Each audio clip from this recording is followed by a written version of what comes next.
Welcome to the Besties with Breasties podcast. Sarah Hall here. I am a certified health and wellness coach, athletic trainer, mom, and breast cancer survivor.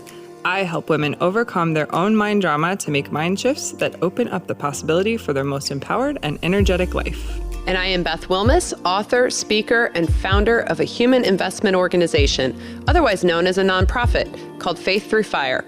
Our mission is to reduce the fear and anxiety that breast cancer patients feel and replace it with hope and a path toward thriving. This podcast is about our experiences with breast cancer and life after as young survivors and moms.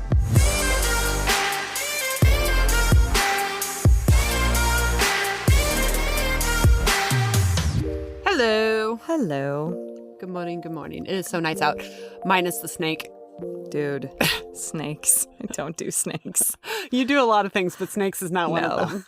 Just like takes me right back to my childhood where I'm like walking through the pastures and I'm like, snake. You're a farm girl. I would have thought black snakes wouldn't have freaked you out. This thing was a monster, though. Yeah, he was pretty big. Monster. That's not really what we're talking about today, though. No. It was just a interesting start to the day. Yeah. We had to kind of sidestep it to get into the studio so that we didn't. But we're talking about something that I think some women are scared of. So there you go. Yeah. Like snakes. Menopause. We're equating menopause with snakes. How many women do we talk to that say things like, I don't feel like myself. Something has to change. I feel like I'm going crazy. I just don't feel good. Yeah. I'm stressed. Or I'm putting on a lot of weight and I can't figure out what to do. Yeah. How many of those women do you think, I hear a lot of times that they attribute it to treatment versus like them attributing it to menopause because they've been through so much with treatment that that's where they go to immediately. Well, I just don't think also society talks about the impacts of menopause like they should. So it feels like, oh, menopause. Like no big deal. No big deal. And then if you're there early or whatever, things catch you by surprise. But there's a whole another segment of that. Not only are the women not loving menopause, but the men in their lives are also not loving their menopause. I mean, let's not forget about the men. They got to deal with us too, right? Yeah. So today our guest is Jen Schroer. She's an RN and NCBC who is a board-certified nurse coach and the founder of Clarity Health and Wellness Coaching. After facing burnout and hormonal shifts in her 40s, Jen transformed her health by diving into stress management, functional medicine, and a habit change. What could have been a midlife crisis became a season of midlife clarity. Now she helps other women do the same by combining clinical expertise with holistic coaching. Jen empowers her clients to reconnect with their bodies, release perfectionism, and create lasting lifestyle changes that support energy balance and well-being. Heck yeah, we all want that. Yeah, no kidding. So today on the podcast, we're going to be diving into Jen's personal journey through menopause and how it led to this midlife clarity. And then the common and most often overlooked symptoms women experience during menopause. And finally, what Jen believes is the key to thriving after the change and how she supports other women in doing the same. But before we do that, let's hear from our first sponsor. Are you feeling scared, overwhelmed, or lost post-treatment? Do you want to reclaim your life and thrive even better than before breast cancer? Faith Through Fire Survivorship Bootcamp is designed for breast cancer survivors who are committed to living their fullest lives. If you're ready to leap forward, seize personal growth, and redefine your journey, this bootcamp will provide the path. You might benefit from our bootcamp if the excitement of completing treatment has worn off, leaving you feeling unsure about your future. You feel confused by your new post-cancer identity and struggle to accept your, quote, new normal. You want to enjoy life again but feel stuck in a cycle of negative emotions. Or you feel disconnected from yourself, others, or God. Our bootcamp offers a structured roadmap that delves deep into 4 key areas crucial for post-cancer recovery and thriving: understanding trauma, cultivating a fighting spirit, managing anxiety and intrusive thoughts, and redefining and reshaping your identity so you can rediscover your joy and purpose in life. You can participate in person in St. Louis or online. To join our waitlist, visit faiththroughfire.org/survivorship-bootcamp. All right, well, welcome, Jen. Thanks for being here. Thank you for having me. Super excited. Yeah, I want to talk about, lived experience is often how we try to kind of change the world. So share your own menopause journey and how you kind of went from exhaustion to thriving, because I think a lot of people are going to want to hear that. So I think it really started back when I was probably in my late 30s and I had to get off birth control for, I'd been on it for like 17 years or something, 20 years, something crazy like that. And I started really kind of noticing that, I was in my late 30s and I didn't even really know what was going on in my body. So I started to learn just the cycle in general. And then in the matter of learning that, I started going through perimenopause. And I'm still in perimenopause. I'm 49. That's pretty normal that, you don't go quite hit menopause until in your 50s. But it's just started slowly but surely noticing more and more and more symptoms. And I had to change so many things that I was doing that even that were healthy habits. So how I was working out, I was getting up in the morning, going to the gym, fasting. That's what I thought was the right way to do it. I learned, well, not for women. It's not how we're supposed to eat or not how we're supposed to work out. So it was just a lot of learning how I was feeling, what I could do to change that. And it was a lot of lifestyle management changes. And again, some of the things I was doing were already healthy. It's just I had to tweak them to fit the body I had now and the hormones that I had now, because as your hormones change, you have to change with it. I think that is a really good point too, because I mean, I even remember when I was after treatment and I was trying to figure out why I was putting on pounds, and I'm like, I'm doing all the things that I've done in the past to lose weight, and I'm exercising more and I'm doing this, and it was like going the opposite direction. So I think, and I've heard that from other people, is I'm doing all the things and it's not working. Yeah, and I hear that constantly, and it's so true. I mean, like we said, when your body changes, you can't expect all those things that worked in our 20s and early 30s to work now. Yeah. Let's talk about some of the common and then less commonly known symptoms of menopause. Like, we kind of know the weight gain. People will report like anxiety or feeling lethargic. What are your thoughts? Like, what kind of menopause symptoms are out there? We had a woman in our program that was experiencing all kinds of crazy symptoms. She went to like 8 different specialists. And at the end, guess what it was? It was menopause. Yeah. Right, Yeah. right. So like, what should women be looking for? Because it's when we're in treatment and they put us on hormone blockers, it's like we're in pretty immediate menopause, but we Right. kind of chalk it up as like almost like a side effect of the drug, right? So hot flashes and things of that nature. But when you're in quote unquote natural menopause, or you're done taking your treatment and you're in menopause, like what kind of symptoms can come up? Yeah. So, I mean, there's a question of how many symptoms are there, right? You see things anywhere from 34 all the way up to 103. So let's be honest, right? Like everything that we experience can't be just menopause or perimenopause, but a lot of it is. And unfortunately, like you say, people are seeing many, many doctors just to find out that's what it is. I think in some respects that's important. So in the respects of I'm having heart palpitations, it's a very common thing. Some people liken it to anxiety, but other people are just like, I can't breathe, I get headaches, and it's very like it causes them not to be able to do a lot of things. Well, you should certainly go have your heart checked to make sure that that's nothing, right? Before you say just chalk it up to menopause and then figure out what can I do according to that. Our typical are hot flashes, like you said, weight gain, fatigue. Those are common. I would say fatigue is the most common, but it's also the most common across the board for doctor's visits. Sleep is a super, super common one that people don't always recognize as being perimenopause or menopause. It really affects our sleep. That at 3 o'clock in the morning, wide awake, can't fall back asleep, just absolutely wired. And there's so many things you can do, before, after, during your sleep time to modify that to get a little bit better sleep. Some of the really interesting ones that you hear about, itchy ears, itchy skin in general. Yeah, Sarah and I were talking about not that long ago. She goes, my fingertips like itch, and it's so random. And I go, you know what? I had that too, and I'm pretty sure it's perimenopause. Like, I think it's a Yeah. menopausal symptom. And I said, how bizarre is it? Because you scratch it and it still doesn't like alleviate the itch. Yeah, It's like exactly. it's like just, a really where did weird symptom. It is. Mine always ends up being like right on my heel in the middle of the night, of course. I'm like, Ugh. seriously, how can that same spot itch all the time? What is the deal? But yeah, I mean, you just get your collagen and your elastin and, your hydration. All of these are affected by the loss of estrogen, the loss of progesterone. I don't think progesterone gets as much play as it should, because that's a huge piece of why so many people experience anxiety. But yeah, there's so many different symptoms. The weight gain, I will say again, is another thing where, yes, a lot of times it is the menopause, but make sure you're getting your thyroid checked. Make sure you're doing all the things to make sure that, it's not something else. I had a woman that I talked to is having such bad brain fog and loss. I mean, you literally can lose words that you're using every day. If you have a job where you actually have to be able to talk all day long, it makes it very difficult. And so she actually went and ended up with an MRI and a full neuro assessment, but it also made her feel better. Okay, I know that it's not neurological. So now I'm going to approach what it is for the menopause. So it really, I think when it comes to figuring out what it is, it's treating it, I put that in air quotes, with lifestyle management, making sure that it's nothing serious, and then and then obviously you can always decide whether you want to do hormone therapy. It all depends on your spectrum and how you feel, what you feel comfortable with, and what you're allowed to do, right? So, one thing I want to address to you is, can you explain sort of briefly and like high level what is happening with your hormones as you move through perimenopause and into menopause?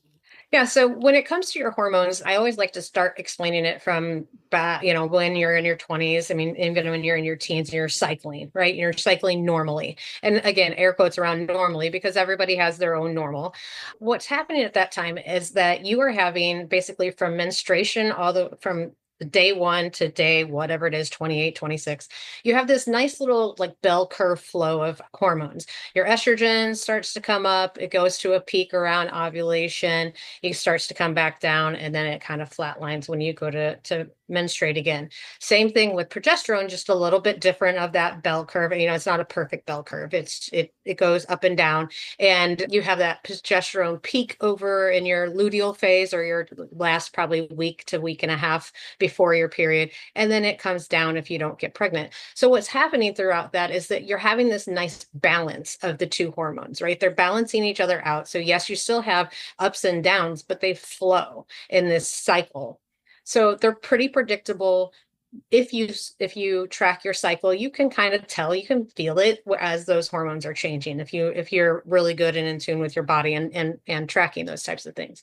Well, what happens in perimenopause is that you're starting to lose your egg supply, and your body is saying, okay, it's time for me to get some estrogen. And your brain is sending messages down to your ovaries to make that estrogen. And the ovaries are like, yep, nope, don't have enough to make right now. I'm not going to do it, or what have you. And so it's like, hey, just keeps you yelling at it, basically like, make more, make more. And sometimes it's like, boom, it makes some, and other times it dumps out. So you have more of this like up, down, up, down, up, down, rather than this beautiful flow and cycle. So this is where you're getting more of an effect where you start to have this, some days high estrogen, some days low estrogen.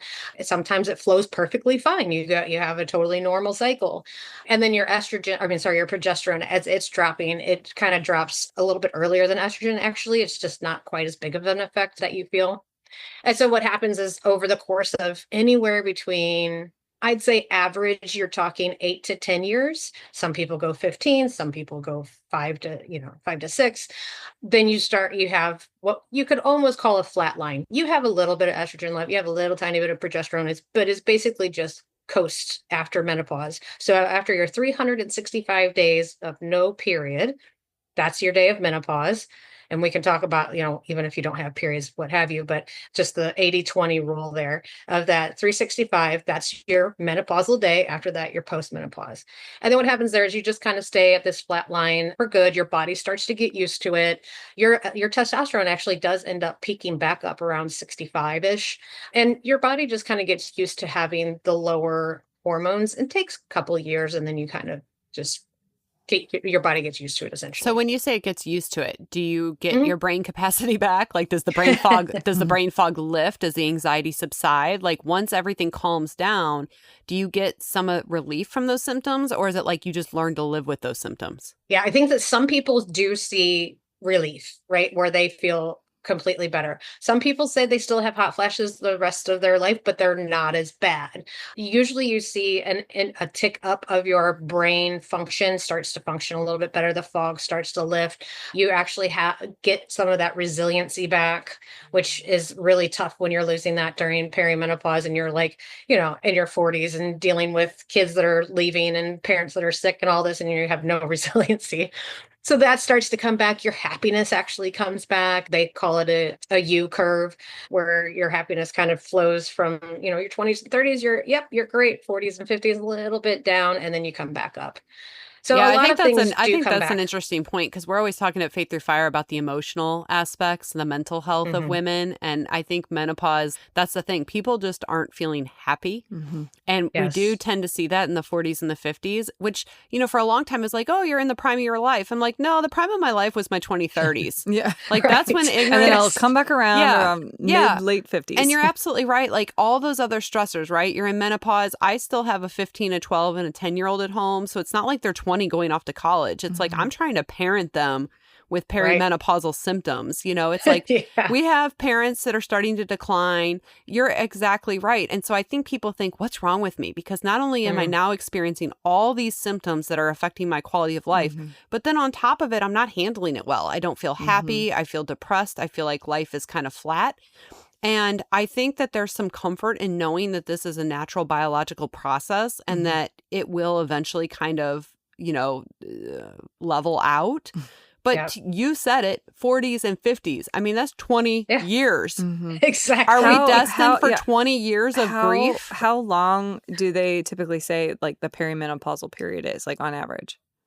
So it depends on race. Kind of about 8-ish years. Some do 6 or 7, which is it would be lucky, right? Mhm. But 10 years is about average. Ugh. And it depends on race. It depends on, some people don't have any, Mhm.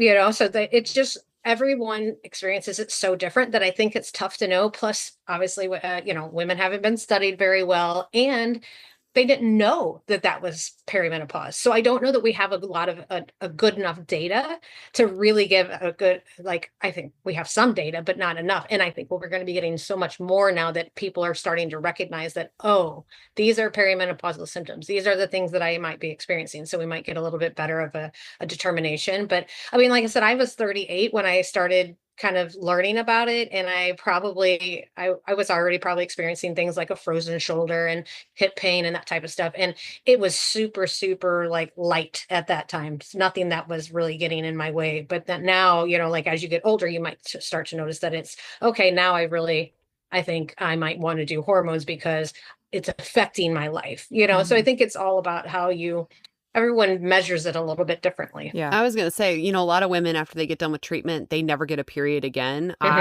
I was hoping that wasn't me and it wasn't. I got my period back and I got 9 years before of not being in menopause, which I was like, woohoo, Yeah. estrogen. I Yeah. love you. Thank you for coming I know. back. But now that Right. I'm 45, this is the first year where I'm seeing these symptoms start to kind of come up. And for the first time in my life, my cycle's not 100% reliable. So like, Yep. I'll go 2 or 3 months with a period like clockwork, and then I'll skip a month. And then I'll Yep. go 3 or 4 more months, and then I'll skip a month. And according to my Fitbit, it's saying that my cycle's like 40 days long, which I'm like, I don't even understand what that means. But and I think that's why it's so confusing to women. Like you Mhm. said, you got to get Yes. to know your body and you got to know. The other thing, and I'm using myself as a case example just because it's like you really do have to figure out what works for you. I realized that even though I absolutely adore coffee to a point that's unnatural, it's like I drink too much of it. I don't know how to limit myself to 1 cup. And so it's like literally a pot, a pot a day or whatever. But when I cut it out, which right now I have, it's like so many of my menopausal symptoms subside. And it's Yep. like, and when I rely on natural energy instead of the artificial energy, I just feel my cortisol go down. I have more natural energy. My skin looks better. I drink more water. And so, how much of this is just like trial and error, and how much of it, I mean, I guess that's why you're in business, right? Because women need guidance. Right. Yeah. I mean, a lot of it is trial and error, absolutely, because what works for you isn't going to work for me. But yes, I think that what you're talking about is what most women, well, I recommend all women do, is you need to track. You need to really find those trends, because when you figure out those trends, like we were talking before, just knowing that it has a cause is helpful, but then knowing that you can control the cause and maybe not get rid of it completely. You might still wake up at 3 o'clock, but you can fall asleep. You're not awake for hours. Or like you say, your energy, you may need a little tiny bit of caffeine early, but you don't need it all day long. It's really finding those tweaks, because blood sugar stabilization is huge. Hydration is huge.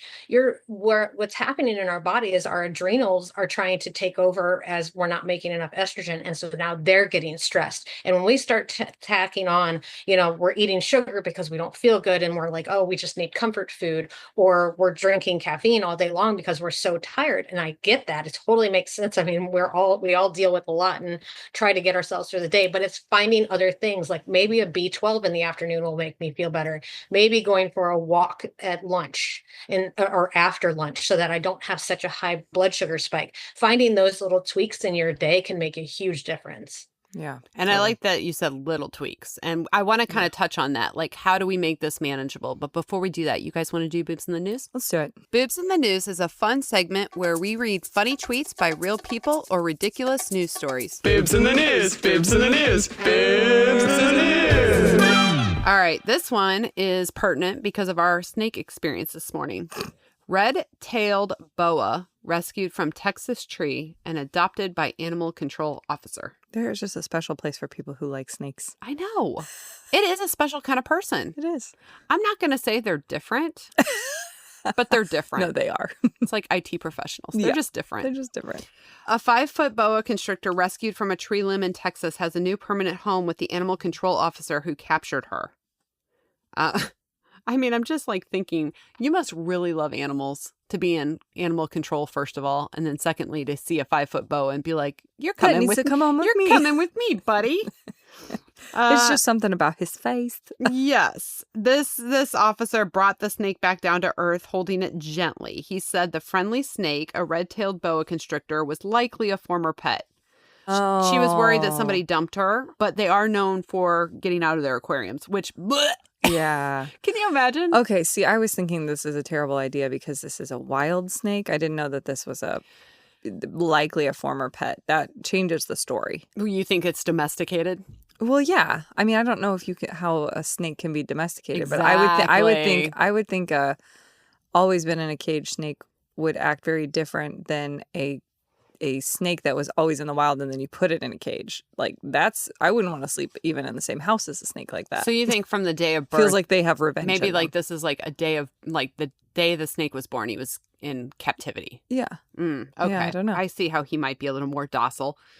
I don't know. Like, aren't boa constrictors ones though that like they constrict? Like if they get around just you, in the name. that's what I'm saying. Yeah. 5 feet. I mean, that can wrap around your waist and squeeze the living life out of you. Yeah. Anyway, it goes on to say that she needed a good home, and I felt like me and my son and my wife could give her one. Okay, it was a guy. Her name is Ruby the red tail. Well, I mean, good for you. Good for you. I don't know that there's I think you're a boob because it's a snake, but it's so gross, too. I was watching some show on TV the other day. It was like that millionaire realtor show. mm-hmm.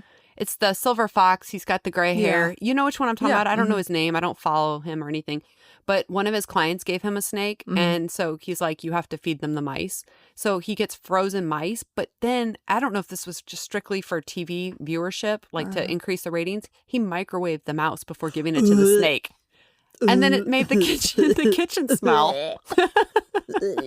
gross. Isn't that gross? That's the thing about snakes. If you get a snake, you have to feed them live Ew, creatures. I could not put a mouse in my microwave and then be like, yeah, I'm going to heat up my lunch in there too. Gross. It's so gross. It had to have been for ratings. There's your boobs. Boobs in the News, Boobs in the News, Boobs in the News. Okay, so we're back. Let's talk about, I like how you said little tweaks. I think because sometimes people think they're like, I can't overhaul my life. It's too much.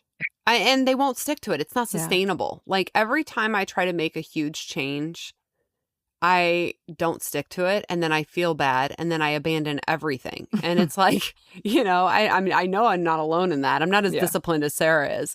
So what do you see this looking like? What do you think is the key to thriving? If there was one piece of advice you could give a premenopausal woman, or a menopausal woman, like what would you say to them? Probably that it's about effectiveness, not perfection. Right. So what you need to do is figure out what works for you and do that is your 80-20. Do it as much as you can. On the days that you just don't have it, give yourself the grace and just don't have it. You know it's going to affect things.